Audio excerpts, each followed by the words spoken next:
Welcome back to Let Me Be Frank, and we've got a real treat for you today. What a guest. We're really excited about today's guest, we really are.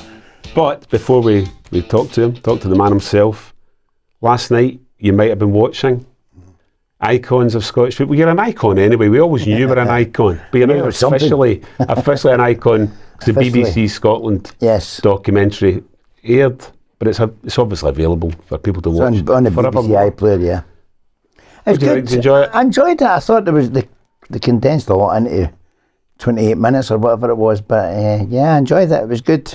Yeah. The other side of me, it was maybe honesty. There was a lot of honesty. Maybe a wee bit of vulnerability there, Frank, as well. I saw you welling up at one point as well. It was. Listen, it's just the way things worked out for me in my life, but no complaints. Very difficult to try and condense a story like yours on and off the park into 28 minutes. I know, but it was good. No, I was saying, if you haven't watched it yet, it's watch it. It was very good, and some great footage. West Ham and although you couldn't show a lot of West Ham footage because you scored all your goals for West Ham when the TV cameras were locked down. Well, up to a point, up to just before I went to make my debut for Scotland. That's what it was, and it started then. So it was okay. It was all right. So on to today's guest. Now, there was a chant in the terraces of Upton Park and Celtic Park. There's only one McAvenny. Yeah, that's not strictly true. There's two McAvennies, and that's thanks largely to today's guest, Jonathan Watson. Yeah, Johnny. Who, of course, instantly recognisable as the other Frank McAvenny. All an excuse. Jonathan, thanks very much for joining us. No, thanks for having me. And I watched the programme last night. It's absolutely fantastic. Thank you. I got to thank the BBC for them. Because I didn't know what to expect. Yeah. You don't see it, and I thought I'll just wait and watch it. I thought it was the same as everyone else, so it was good. I thought it was a great watch. It was such an honest portrayal of your life. It's fantastic, and I thought you were great in it. Thank you. And I think it was good. I think you might have popped up on it yourself. Did you? I think there was a wee bit. They used a wee clip at the beginning. Yeah, a couple of scenes. Yeah, but thankfully, because it's not about. No, but that was good. Man here, of course. Now, but there is so many things we can discuss about All an Excuse and Frank and his part in it. How long is it? How long has that been done? Is it 30? No, the first time we did it, we stopped doing it about two years ago. Stopped doing the Hug My Nay show. Yeah. We called a halt to that. But it started out on radio, BBC Scotland radio, in 1986.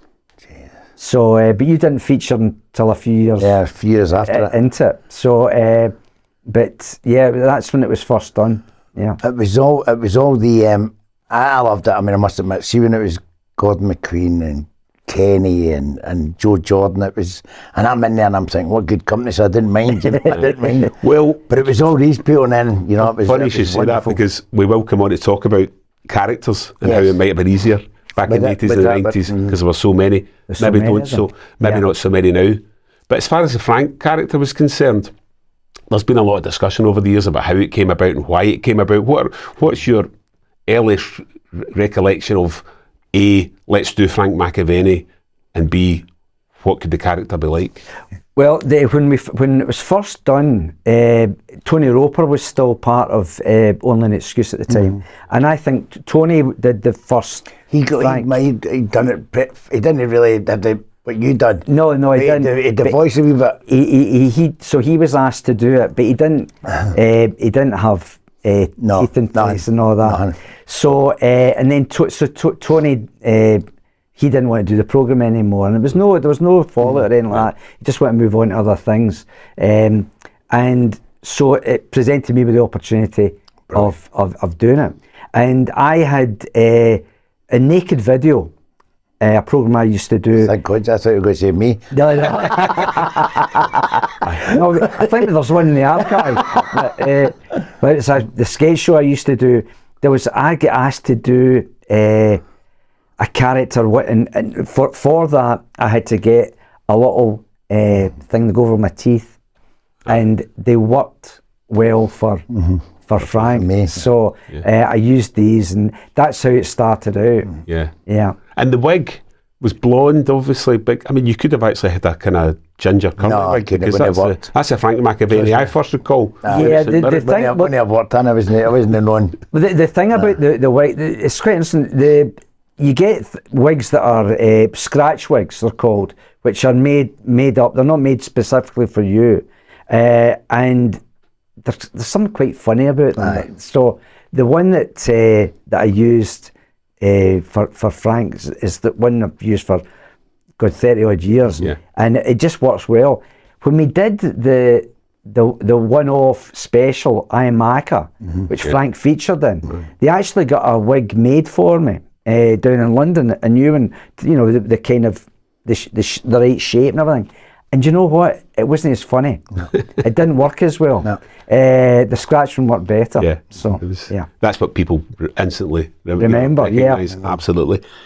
So I remember doing that when that one you were talking about the I'm in Victoria's. It was at Victoria's. Yeah, it was. The scene was me standing as Frank, looking across the bar and the upstairs. No, it wasn't the upstairs bar. It was the main bar.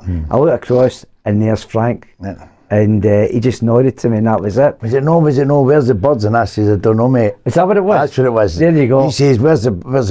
And I says, don't know, mate. I've just arrived. Right, so something like that. That's let's nail that one down straight away. So obviously, before we do that, I've got to tell you that on the way up to film that in Victoria's, Frank and I are walking up Renfield Street. Aye. Where the unit base was in the Cafe Cine. And we're walking up. And we're chatting away, and he goes to me, he says, listen, he says, I ain't better tell you. He said, James Mortimer, who won Victoria's, James has barred me. And I said, what? He said, James has barred me. So I had to say to Big Brian Hosborough, who was their first AD, I said, bit of a problem here. I said, Frank's barred. So the production that he got on to James Mortimer said, look, can we get special dispensation for Frank to film? Aye. And James goes, yeah, okay. Aye. So filmed the scene and then came out again, that was him barred again. Aye. right, so Again. listen, I've got to ask, what did you do? I think it was one of the waitresses or something. I think I'd done something wrong. I may have smoked her too much. Or did you maybe not tip her enough, or would you just have... Oh, I tipped her already. No, I'm only kidding. You did ask. Yeah, you did. Yeah, I did. I kind of walked into that one a wee bit. Is there a watershed thing you can do with this podcast? No, I think it was something like that. I was talking to one of the girls from behind the bar. Spent too much attention to one of the girls, or gave too much attention to one of the girls. You got special dispensation to record that. Did you ever get back in? Oh, of course I did. Yeah, James doesn't hold grudges. When were you last? Oh, I've not been here for years now. But it's burned down now. Is it? I was going to say that. I wasn't going to say when were you last specifically in Victoria's, but when were you last? In fact, we will discuss this as well as we discuss your character. But when were you last out clubbing? Saturday. Aye. I'm not talking about golf, Frank. No, I was in. Well, I was not clubbing. I was in Ardmore, which is a good place in Glasgow. Was it after the? I was out with a few of the actors, Tony Curry, not. So, where's the birds? Now, probably one of the most, quoted iconic phrases in Scottish television in the last 30 years. The term, there's always been a wee bit of debate about where that term first emerged, where it came from. Jonathan, can you fill us in? Well, this is how we found out about it, right? Philip Differ, who created Only an Excuse, Philip and I were in BBC Monday morning, wandering about, and there was a wee guy that used to work in the Steam Dock called Andy Hutton, who, great wee guy, big Celtic fan, and we used to always, see him walking through the corridors, and we want to catch up in the football the weekend before. Yeah. And Andy goes, he said, I was in Baird's Bar on Sunday. He said, the day before. Yeah. He said, before 12 o'clock, he said, you never believe, he said, Frank McAvaney walked in, had a wee look around, and he said to the person behind the bar, where's the birds? Right? And Philip and I were like that. You're kidding. That's brilliant. So right away, Philip goes, we'll nick that. Yeah. So that's how we began to use the term. Yeah. But there's a reason that was said, I believe. It wasn't in Bears. I owned. Was it not Bears? It was across the road from Bears. It was called Macca's. It's now the Hoops. Right. It's now the Hoops Bar. Yeah. It was Thomas's anyway, but I rented it off Thomas, who owned birds. Right. And so it was called Hoops. And I was in there. Called Macca's. It's Called now Macca's. Hoops, aye. It's called Hoops now. But I was trying to open, I bought the rights from a guy in London to open school dinners. I remember It that. was a restaurant in London. It was brilliant. Princess Di went there for the hen do or something. The London version The of it. London version. And you were going to open a Glasgow franchise. I was doing that. I bought a franchise to do it in Scotland, and I was doing interviews for staff. And my brother, obviously good-looking girls, and I know you're not allowed to do that now, but back in the day, it was my brother worked behind the bar. My brother looked after the bar for me. Right. My older brother. So when I came in, there was girls there for interview, and that's where it came from. I'm sure I said where's the girls, but where's the birds will do. But I did say it, but not as in where's the birds looking for. It was for interviews rather than for anything. So that's explained. That's explained. So that's yeah. probably Yeah. So if nothing else, we try to get world exclusives on Let Me Be Frank. Yeah. So we get the two people behind the character, Yeah. and we've got the story behind the famous catchphrase. That's brilliant. It was brilliant. It's good. I mean, it's called. I wish we'd have patented it. God, imagine getting a pound, Exactly. a pound for every Every time. time. Every 10 minutes, or even at the weekend, people coming up. Macca, where's the birds? I'm Is that like, right? you've not heard that before? No, not for about 10 minutes. You probably still get that. People, I go when I come back to Scotland. I used to go to Hilton all the time for that because it's good. You go there and you stay there and for the ball at New Year. Oh, yeah. The amount of people on the dance floor coming in, you were brilliant. I'm going, what? You were brilliant, only an excuse. I'm going, you know that's no me, don't you? They can't sort of differentiate. unbelievable. The story I heard recently was somebody told me, one of my favourite sketches from The Only Excuse is your character going up to a filling station. And That's mine, that's my favourite. The guy George, goes, pumped shoes, not yet, but I'm doing my best. I knew I'm working on it. That was that. I heard that, because the girls, they were lovely looking girls, I heard that the dad of one of them came up to you me and says, it's my daughter. Aye. Brilliant, that was like that. I mean, it just shows you you're stunned. I'm going, what was that? How you doing? I didn't, honestly. Did you have a favourite sketch? That was it. That was it. There was a few Pump absolute two, belters. You, Jonathan, you've probably got a few of them that were your favourites. There was that one in the thing about reintroducing Wild Beaver to Scotland. Beaver, no. Because when we filmed that at That the was the back start of the look in your face. That was we brilliant. filmed that at the back of Firhill in the canal. Yeah. And Claire Waugh was the actress doing it, and on it there must have been about 20 odd takes. Yeah. She couldn't look at me. She was in pain actually. I was with Judy Murray as well. She done one. She was struggling. She was struggling. And it was all that. You ever when you run up to net? Have you ever jumped to net? Jumped You was to like, net? no yet. I don't know what she looked like. Brilliant. I mean, it's I watched some of them. I watched a clip when I was going to research ahead of today. I think you were deliberately trying to mispronounce Setanta so that the girl would lean forward and tell you exactly how it was I remember pronounced. that. Yeah, I remember that one. Yeah.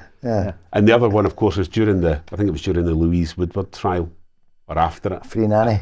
Free nanny was the newspaper billboard out the shop as you passed it. I know. But what about yourself? If there's any that you can think of I've that? done for years. I park and ride and all that. I mean, it's brilliant. I mean, some similar. But you guys remember a lot more than I do. I tend to park and ride was brilliant. The Olympics and Commonwealth, wasn't it? It was Commonwealth Games. It was here. Was it? It was a park and ride. I'm like, brilliant. It was just, and the look in everyone's in your face is good. So that's. I think it's fair to say at the start, you touched on this a wee minute ago, that you maybe felt, oh, hang on a minute, they're maybe capitalising me a wee bit. And I don't know if you're right at the start. That was wee Bill. Bill McMurdo. That's wee Bill. He wanted the stage show. He wanted. Do you know? I remember. My dad went the first night. Well, see that stage show, because I think wee Bill set it up for you to be outside the Kings. And it was the best plug we ever got. We were sold out for a week. Well, see, I wasn't outside that was for something else. I wasn't for that. I wasn't there. It was like they were saying I'm outside protesting. I mean, it sounds like me doing it outside protest. I wasn't there. That was for the Celtic show for way back. Oh, right. Something to do with that. Somebody used that. So somebody's used that. Well, it was the best. It was the best plug you could have had. It was the best plug we could have had. We were sold out for a week. But regardless of whether that was your genuine belief at the time, you really wanted it, didn't you? I loved it. Do you think as it went on, Jonathan, do you think the Frank character almost became like, well, I think it probably was the most popular character in the show. Was it the kind of glue a wee bit that held the No, show? no, I wouldn't say it was the glue, because I think that at that time there was a sort of rich vein of characters that we could draw on, like Souness, Dalgleish, Ken Dalgleish, Walter, and Dennis Law was one of your best. Dennis Law as well, you know. And I mean, it was instant. It was instant. It was instant. Young's the other one. I remember the Wogan thing. Going back to the programme with Dennis, and because I remember watching that, because he did a thing with you that he did with me when I first met him. It didn't show it in the clip in the programme, but I can remember him being behind you, because he kept on whacking you in the back of the head. Do you know why? Because do you know what happened? This is what happened. We were on a show, and Dennis says, "Frank, you got to watch out for me." And I'm saying, "Why?" He only brought one pair of shoes, and it had a hole in them. Right, Really? so he'd rushed out. He didn't have another pair of shoes in his bag, so one of his shoes had a hole. And he says, "So if I cross my leg, give me a knock." All right. Right. So I'm going. Yeah, all right. And then Dennis is bringing me up just before Terry introduced us. Yep. He's saying, "Don't worry, there's only 23 million people watching it." I mean, don't worry, there's only 23 million people. And he slapped me, and I says, "It's not me. He's got a hold of my shoe." So that was that. Is it a thing where was that. the people normally bring more than one pair of shoes to do a TV show? Well, he thought he had it in the bag. No, but he was coming down from Manchester for a couple of days, I think. Getting changed. So I was getting changed, you know what I mean? What was he clipping you in the head for? 'Cause I remember when you said you met him, he would do the same thing to you. What happened was I'd got 3 tickets for the 1990 World Cup, and I had nobody to go with. But Rabsy Nesbitt were going, and I said to Colin Gilbert, the director, producer, I said, "Look, I've got 3 tickets for the games, and 2 in Genoa, 1 in Turin. Yeah. Can I come along with the crew? Because I knew all the guys, Yeah, I knew of course. everybody there, all the cast. Can I come along and stay with you? I'll pay my way, but just so I've got something." He said, "Not a problem. Go and see Susan. She'll fix it up." So I went out to Genoa with him, and of course the first game was Scotland Costa Rica, Yep. and Scotland get beat. I was there. Horrible day. So that the next morning, 6:30, there's a knock on my door, and it was the crew saying, "Johnny, can you come out and do this? Play the part of an SFA official," because due to the fact that they get beat, there was a scene with Andy Roxburgh and Ali McCoy that had to be pulled because the SFA wouldn't allow it, and I had to play an SFA official. So I ended up being out there for the whole duration. Brilliant. Working. It was great. And I forgot what my point Dennis was. Law clipping you around the ears. Dennis Law, I kept clipping you. So there was gaps between. I just filmed that for that morning, and there was gaps between the games. So Chick Young is a really good pal of mine. Yeah. Chick says, "Come on across with us." He says, "Come and stay with us. We're in Rapallo where the team are. Meet us in the middle of Genoa," because we were staying on the sort of west side, and they were more on the east side. Rapallo's a lovely little bit just to the side of Genoa. So I met the guys, met Chick. They were doing a little bit of filming, and then back to Rapallo for a couple of days. And I said to him, "Will I get a chance to meet Dennis when I'm there?" And Chick paused and went, No, he's not here. No, he's up Milan." And I'm going, "All right, okay." We got a wee bit So, of Chick there. we got a wee bit of Chick, We might hear a bit of Dennis in a second. That's right. So I thought, right, fair enough. So I go to the hotel and all that. And in the way there, Chick said, "Listen, do you mind?" He said, "Reporting Scotland want a wee clip. Do you mind if we interview you?" I mean, not a problem. So I get set up beside the pool. Chick's interviewing me, chatting away, blah, blah, blah. But I'm aware of, behind the camera, there's so many people gathering, right? Yeah. Like Dougie Donnelly standing there with this daft look in his face, and Dougie Wernham, all the guys that are all queuing up behind the camera. And I'm going, "What's going on?" And then sure enough, Dennis comes out behind me. And it was right just before I delivered a punchline. And he went, "What are you doing?" Taking the pencil out of me. And it was like, it wasn't a gentle pat. But I know he does give you a slap. I know. You like that. I know. But he was great. He was absolutely brilliant. And I obviously got the chance to meet him. And what I always remember about that was the hotel they stayed in. There was all these old Italian waiters, you know, guys in their 60s. I've played some of them. They all remember Dennis from his of course they time do. at Torino, right? He's God over there, isn't he? Yeah. I know. They thought he was just I know. the best. There's not many players go there. from anywhere, and from Scotland or England, and made it, and Dennis did it, and Souness done it, and it just shows you what an achievement it is for the likes of Lewis Ferguson just now. yeah, That's well, a great you know. achievement, absolutely. Fantastic story. Yeah. He's now fluent. He does the team talking Italian. That's good, isn't it? When you want to introduce yourself to the wider people, you just learn the language. Yeah, and it's great. It's amazing. So, You wouldn't think he was Derek's son. I mean, there's no comparison. I know Derek was getting teased about that the other night. Did you struggle to learn the language when you went down to West Ham? English, but they couldn't understand me anyway, so it was great. I could ask anyone anything and they didn't understand a word I said. I was going back to only an excuse briefly. Obviously, it's not on it anymore, or whether it'll ever return, who knows? But a big part of the fact that it was a success in the 80s and the 90s is the number of characters in the Scottish game, as we were discussing earlier on. No, could you do it now? Could you really make a success of a show about the current crop of Scottish football? well, we've actually we filmed last week. We filmed a small section. Myself and Grado, who I work with in Two Doors Down. Me and Graeme have filmed a couple of things because he's a talented mimic. Is he? Graeme, he's very good. So as well as being a very good actor, so the two of us have come together to do a kind of only excuse type thing that Philip directed, which will be part of they call it an all-star sketch. It's not the best title in the world, but it'll be played out before the Euros. Right, brilliant. And in that, we've introduced some new characters. But I think, by and large, you would have to say there isn't the same mix as there was back then.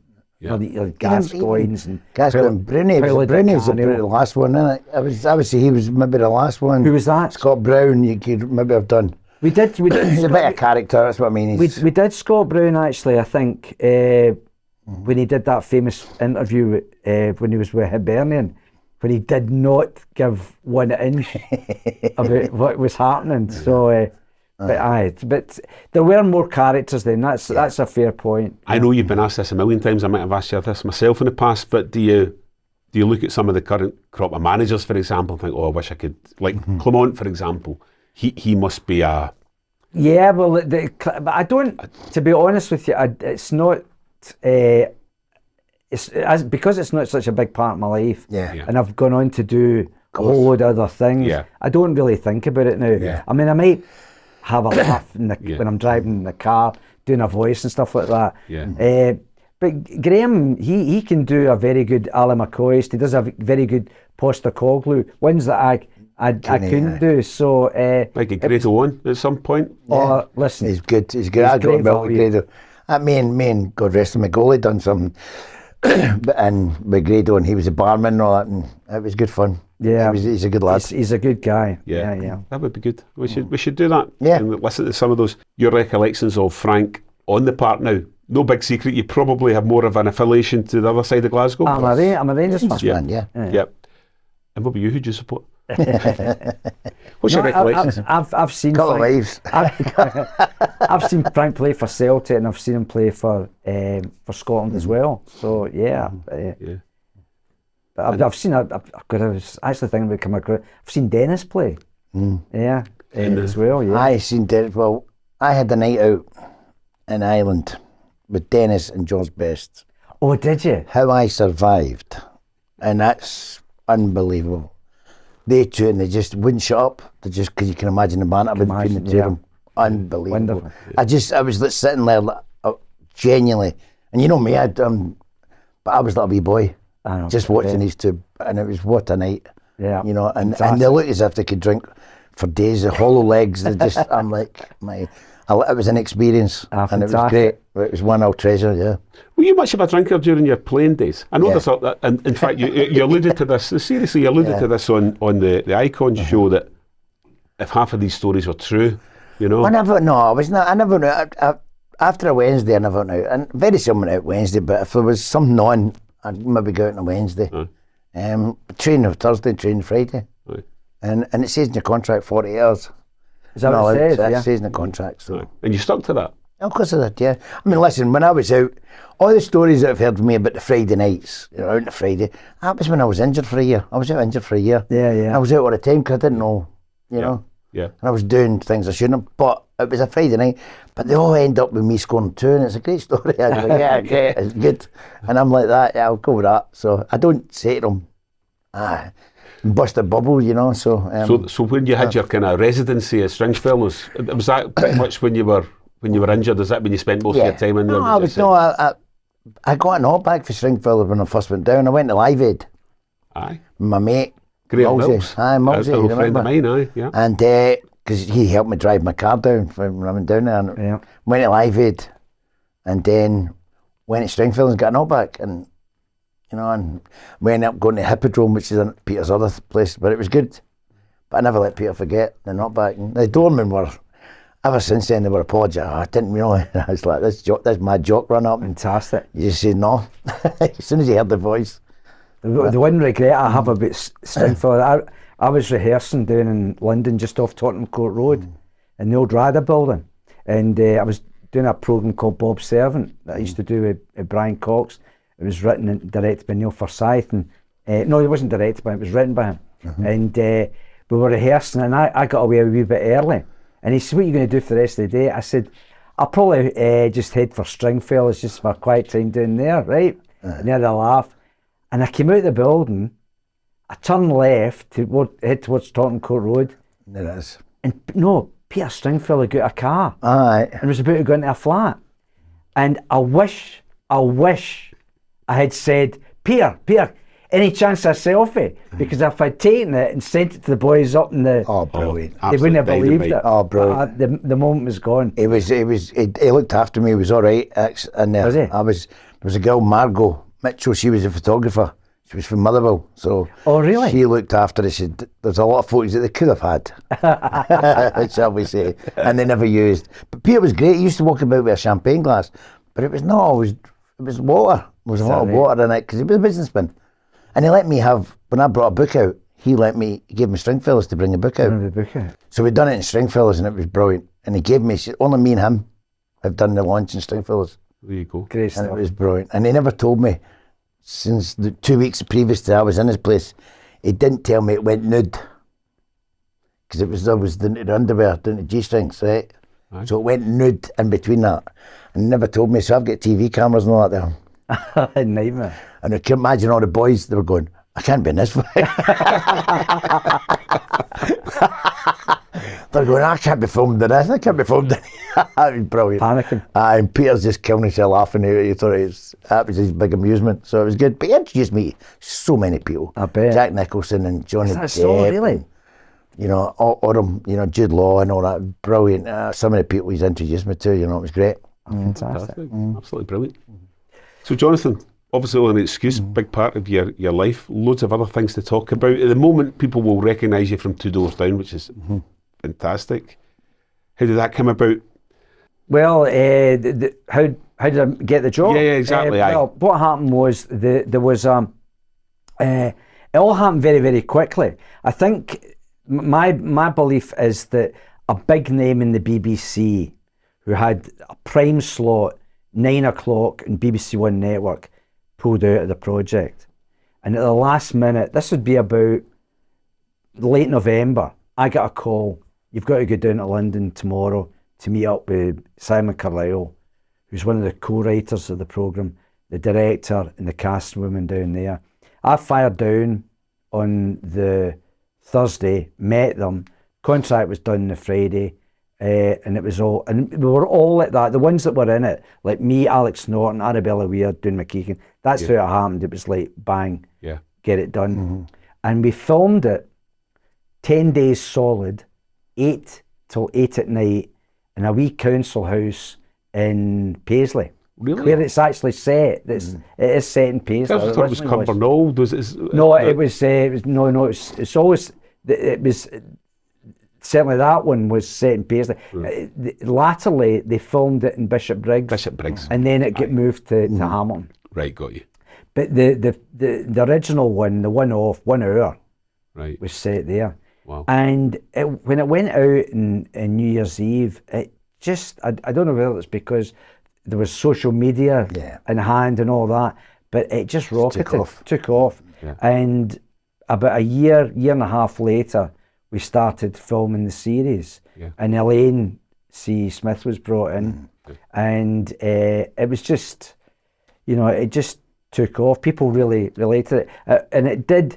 It's always been in the network. It started at BBC Two. This last one went out in BBC One, moved to BBC One, but it just grew and grew and grew. And I don't think I've ever been involved in anything that gets such a response, sort of nationwide. It's amazing. And obviously Colin's relationship with Kathy makes it, in my book anyway. It's absolutely fantastic. Well, it's all the characters are very clearly defined, and the thing is, with this, when a programme is has a bit of success, it's all down to the script. Yeah. It's all down to the writing. If you haven't got the script in place, it doesn't matter who you've got in the cast or how good they are. You've got to have that in place. And the boys, I mean, Simon sadly died last year. Indeed. But Simon and Gregor, the work that they put in was just phenomenal. And we're very fortunate to be part of it. And every character brings, I mean, that's probably an obvious thing to say, but every character does bring something slightly different. Yeah, but we've all got our jobs to do within the framework. I mean, Kathy and Colin, their job is whenever they come in the room, chaos ensues, right? It's bedlam, Yeah. And so it's great. I mean, I'm not really like that in real life, so it's great to play that. I actually see a wee bit of the Frank McAvenny character in Colin, actually. He's got a wee kind of, obviously Kathy keeps him in a tight leash, but I'm sure when she's not around, he's got the wee glint in his got eye. a roving eye for Joy McAvoy's character, Michelle. So that's always fun. Although we pulled back from that in the last series, but no, and of course when Kathy left, I had a couple of episodes on my own, which you could maybe apply that to. Yes, to Frank possibly. I can actually, I remember the episodes you're referring to, but everybody knows a Kathy.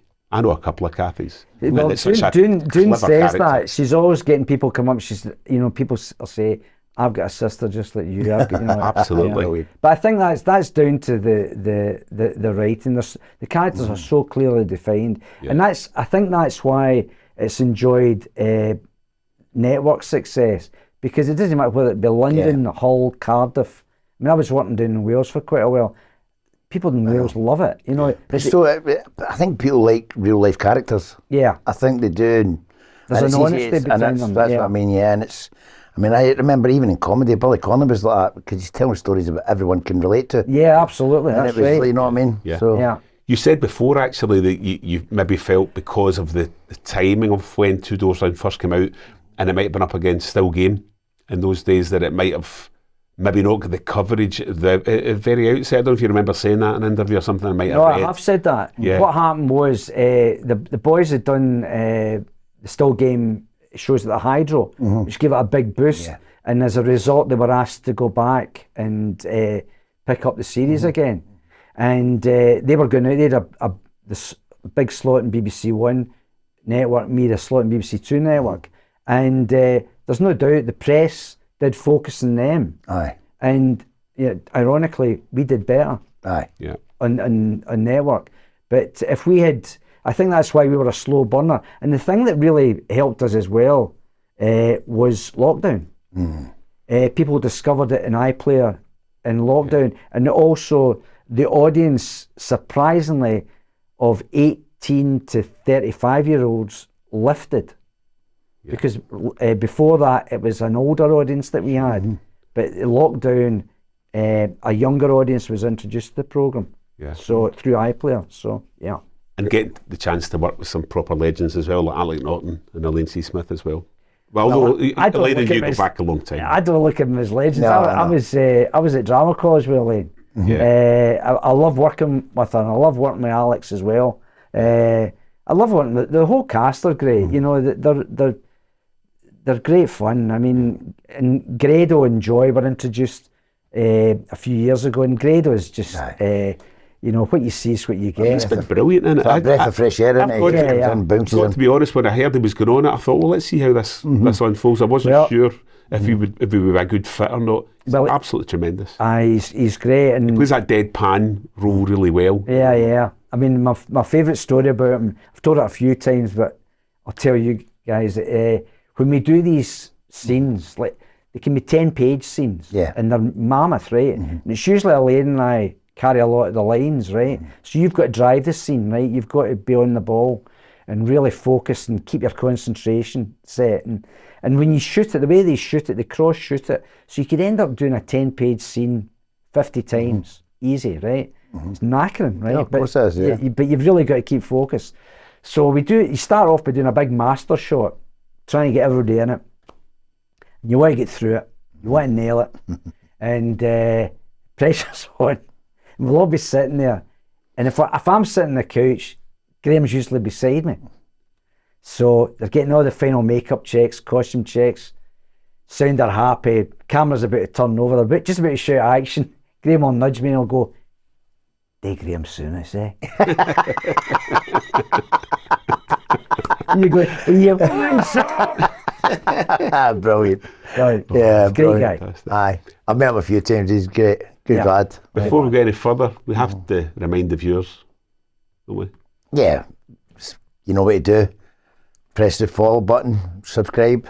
That's if they're enjoying it, and I'm sure they're enjoying it, and they're absolutely enjoying this episode. Yeah, you can't not enjoy this, can you? It's true, I can sit and talk to you all day. Pinching myself. I've got to ask you, who's your favourite, not character, but you've been in a lot of shows. I mean, working with Brian Cox, what was that like? I mean, it was brilliant. Yeah, it was brilliant. I get that was in a program called Bob's Servant. Yeah, and I seen you talking to the guy outside, and you were up there when you were talking about one of them. I loved it. I mean, it was one of these that. See, when I get the call to go for the job, the character that I was up for was it was a character called Frank. It was his sidekick. He was actually the same age. He's maybe the ages with Bob, right? And I'm 10 years younger than Brian. Yes. Right? But my agent said, "See Johnny for this because I think he could do a trick." So I went along to it, and it's one of these things. I went through to Edinburgh.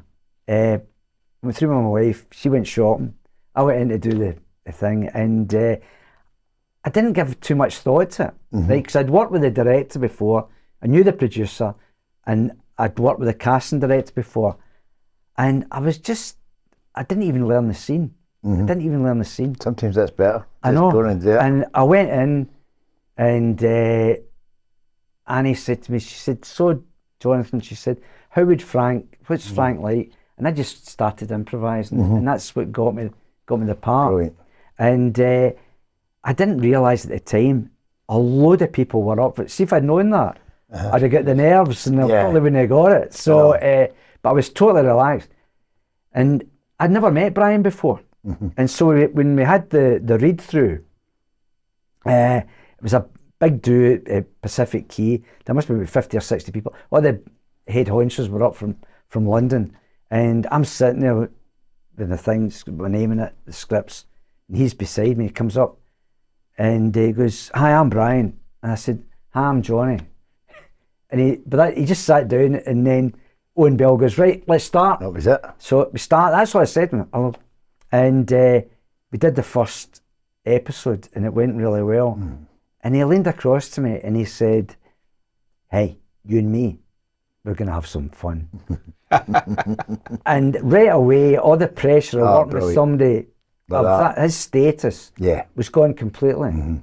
And it's a thing that I've always remembered, and I try and do it now if I'm working with a younger actor, is to relax them, you know, and give them a wee bit of confidence, because that's what he did for me. And it's one of the best jobs I've ever done. The laughs we used to have, and we still all keep in touch. He texted me yesterday after about a month.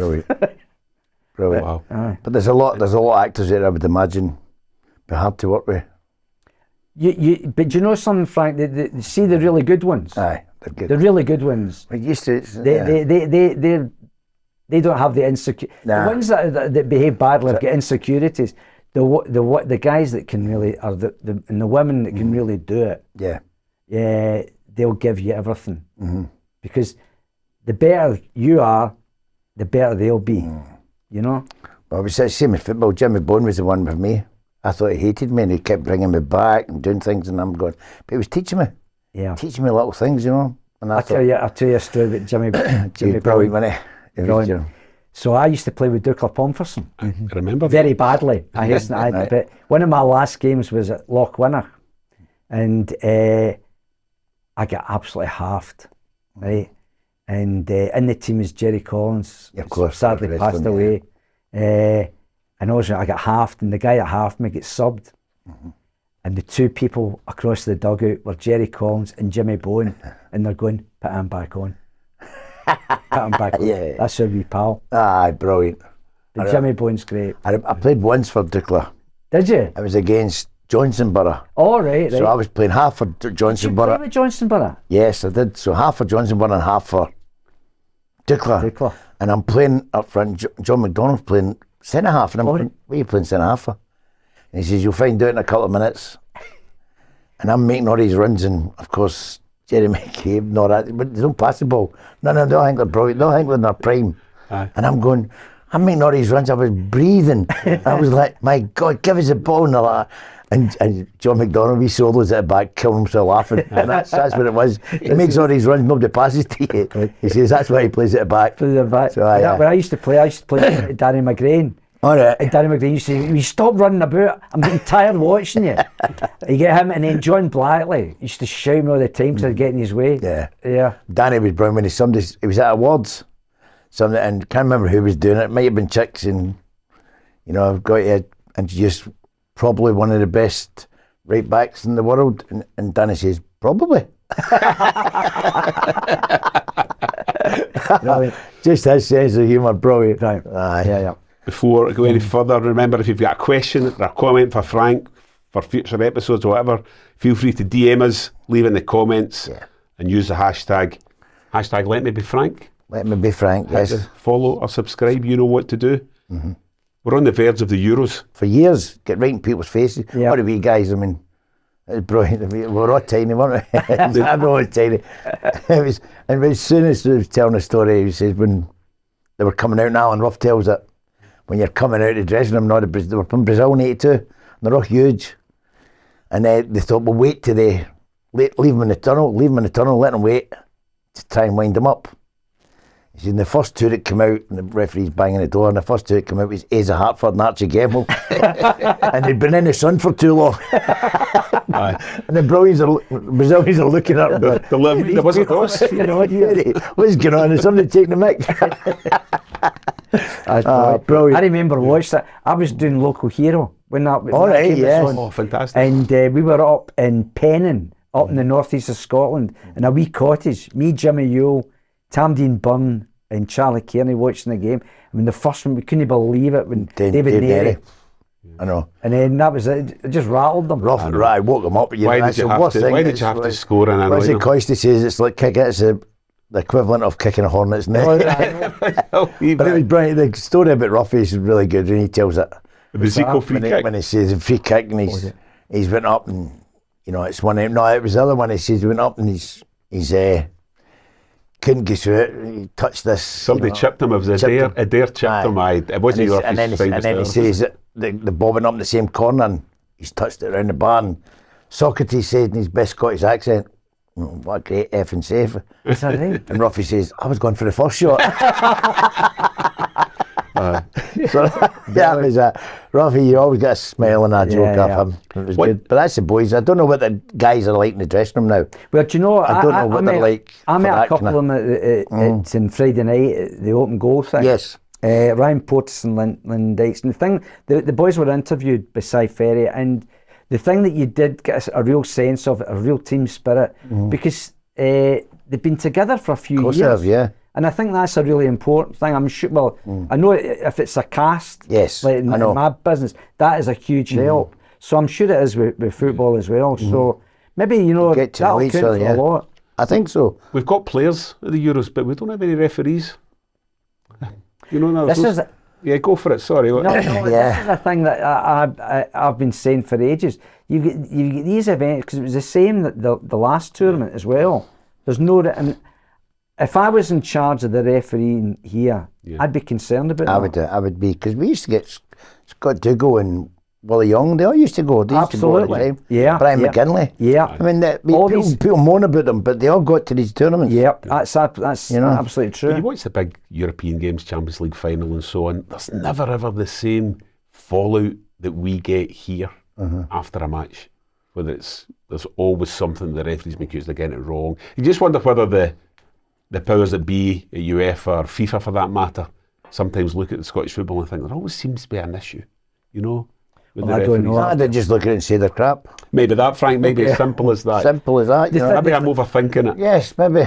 And the thing is now, Not all referees are crap, too. but the thing is now about watching it as a fan, there's so many inconsistencies. There's so many grey areas with regards to the rules. The handball. Handball. So if it hits somebody's arm, and they're talking about below the elbow. I mean, You're for mad. instance, it used to be deliberate. It was simple. You could, Simple and as that. everyone, as simple as that. Everyone, and the offside. If you're level, you're onside. That was it. Now they're talking about daylight being a new rule. Have you heard that? Then because it's a body and that'll ruin it. It'll ruin it. Just that's the instance of what happens. But I think if you're level, how can you be offside if you've got size 10? But if you've got size 8, you're onside. You're What a onside. lot of nonsense.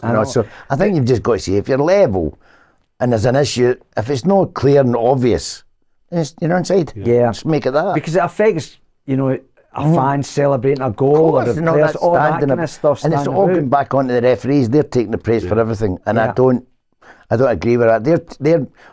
A Monday morning we're talking about referees, rather than talking about football. Talking about games. It'll be interesting to see what happens because I think middle of next month there's a big meeting with all the clubs in the Premiership, and they're going to discuss whether or not to get rid of it or not. That's but there's, up here we only in Scotland.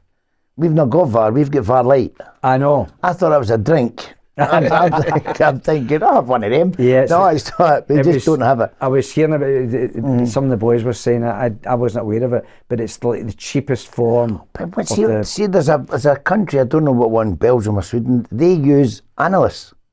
They've not got referees doing that. Yeah. They've got analysts so that they can computer whiz kids. That's basically what it is. And they just notice that they do it right away. Right. Yeah. And their thing is if they're onside, if it's clear. If it's not clear, obviously it's onside. And I'm thinking they do that in seconds. Yeah.